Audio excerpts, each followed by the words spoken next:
Bonjour, bonjour. On entre déjà dans notre 3e semaine avec la belle fête aujourd'hui de la conversion de Saint Paul. Saint Paul qui nous redit que toute notre vie doit être appelée à l'annonce de la bonne nouvelle, mais que ça demande bien sûr de se laisser nous-mêmes travailler, de se laisser bouleverser, toucher, rencontrer par cette bonne nouvelle. Salutations à tous ceux qui se joignent à nous pour la première fois, qui sait. Et puis bien à ceux qui nous suivent régulièrement, bienvenue encore. Préparons-nous à accueillir la parole de Dieu. Tu es la vérité, tu es la source d'amour, oh Jésus-Christ, mon bon pasteur.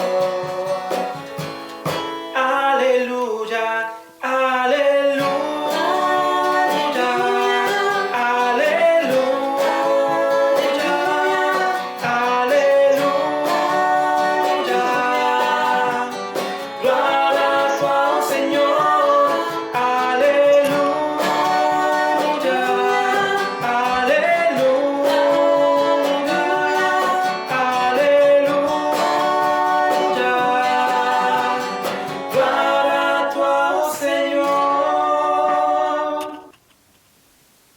De l'Évangile de Jésus-Christ selon saint Marc.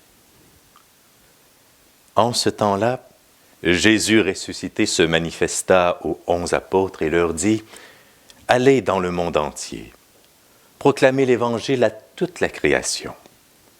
Celui qui croira et sera baptisé sera sauvé. Celui qui refusera de croire sera condamné. Voici les signes qui accompagneront ceux qui deviendront croyants. En mon nom, ils expulseront les démons. Ils parleront en langue nouvelle. Ils prendront des serpents dans leurs mains. Et s'ils boivent un poison mortel, il ne leur fera pas de mal. Ils imposeront les mains aux malades, et les malades s'en trouveront bien. » Acclamons la parole de Dieu. Alléluia, alléluia, alléluia. Gloire à toi, ô Seigneur. Il y a deux petites choses qui me venaient spontanément en méditant sur cette parole d'Évangile. C'est la dernière page de saint Marc. Jésus ressuscité envoie. Donc déjà, c'est le ressuscité qui envoie ses disciples, qui envoie ses apôtres, et les envoie annoncer l'Évangile à toute la création, dans le monde entier. Ça, c'est la première chose, moi, qui m'a touché. Il n'y a personne qui est exclu, personne qui n'est pas visé, personne qui n'est pas appelé à entendre cette bonne nouvelle. Jésus est ressuscité. Et en lui, nous avons la vie, une vie abondante. Donc, moi, concrètement, ça m'invite à regarder, est-ce que je suis toujours en état d'annonce? Bon, avec les membres de ma famille, mais dans mes différentes occupations, l'annonce de l'Évangile n'est pas réservée à un petit moment dans la semaine ou envers telle ou telle personne, mais chaque personne que je rencontre, je suis appelé à être parole d'Évangile, annonce d'une bonne nouvelle.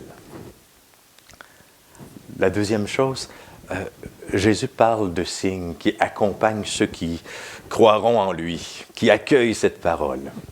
Un langage nouveau, une puissance sur les autorités du mal, la capacité de toucher les malades et de les réconforter. Et puis, je me suis posé la question bien simplement, bon, moi, dans ma vie de croyant, quels sont les signes, quels sont les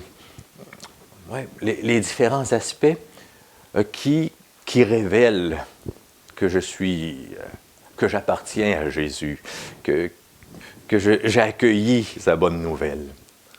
Est-ce que j'ai un langage nouveau? Est-ce que ma parole élève? Est-ce qu'elle est créatrice?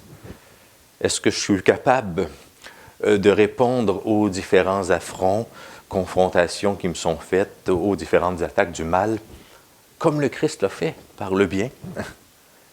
Est-ce que ma présence est capable de réconforter ceux qui sont dans la souffrance? Bon, si j'ai accueilli pour de vrai l'Évangile, normalement c'est supposé de transparaître, se manifester à travers des signes concrets dans ma vie. Ceci dit, on a un petit bout d'Évangile qui n'a pas été mentionné. Lorsque Jésus apparaît aux 11 et qu'il les envoie, il commence par leur reprocher leur incrédulité. Ce n'était pas dans l'Évangile, là. On a sauté cette partie-là. Et puis, ça m'interpelle, surtout en cette fête de la conversion de Saint Paul. J'ai bien souvent besoin, moi aussi, même si je crois, de me laisser convertir et d'accueillir plus profondément la bonne nouvelle dans différents aspects de ma vie pour que les signes de la victoire de Dieu apparaissent et puissent être communiqués aux autres. Alors, bonne réflexion, bonne suite à chacune d'entre vous. Nous allons nous poursuivre en priant le Seigneur un peu ensemble.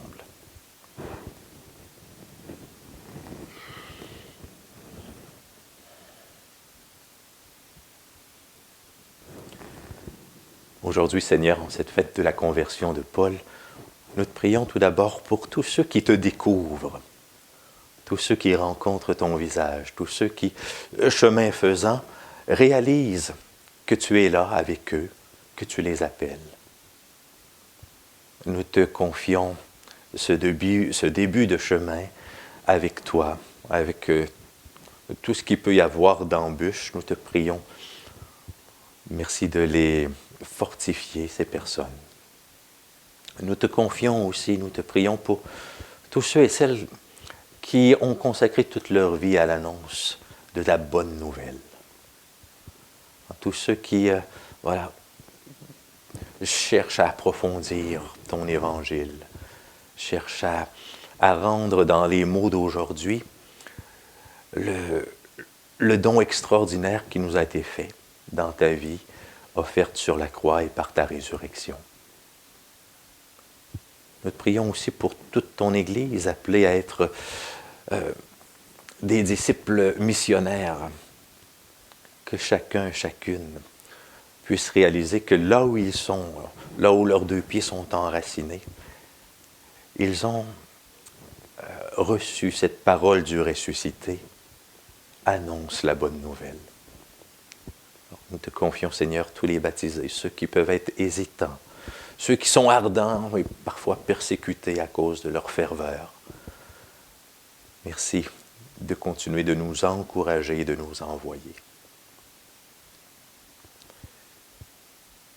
Nous te prions aussi pour tous ces lieux du monde, parfois pas très loin de nous, où l'Évangile n'a pas encore été entendu, où ce qu'on a pu comprendre de ta parole est tout de travers. Tous ces lieux à réévangéliser, tous ces lieux à ouvrir à la lumière de ta parole. Merci Seigneur de nous donner, de voir. Donne-nous cette intelligence pour trouver ces espaces, ces personnes, ces situations où nous devons annoncer l'Évangile. Donne-nous le courage de le faire. Donne-nous la joie de le faire. Merci Seigneur. Et je termine enfin en demandant au Seigneur sa bénédiction sur vous tous, sur vos familles, sur vos proches, tous ceux et celles que vous portez dans votre cœur, dans vos prières.